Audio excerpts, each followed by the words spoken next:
Safiya, yau na zo ina son mu yi magana da ke. Yau tsawon shekara 3 kenan. Kullum na zo miki da maganar aure ta ki ce min in je in bari za a yi tunani. Dan Allah ni yau kawai ki faɗa min magana. To, wai me yasa kake da sauri ne a rayuwanka? Ka san fa aure ba abin wasa bane. Na ce maka idan na gama tunani zan maka magana. Wannan wani irin tunani har yaushe? Kullum sai kin yi tunani? Gaskiya ne abin ya ishe ni. Kiya kana da sauri a rayuwanka wallahi. Haba. Dan ka san ba za ka iya hakura ba kawai sai ka je ka nemi wata. Dole ne?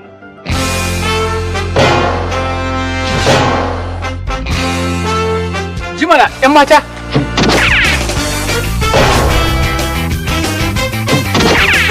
To ya aka yi? Kai, amma 'yan mata kin min kyau. To na gode. Dan Allah, ko zan iya samun lambar ki? Wannan ayo abu mai sauki ne.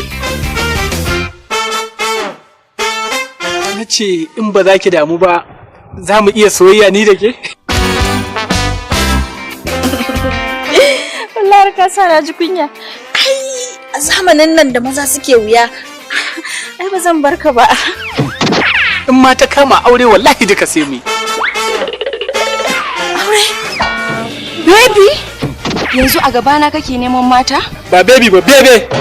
Yau shekaran mu 3 baki taba ce min baby ba sai yanzu. Wannan ita ce matar aure na ni.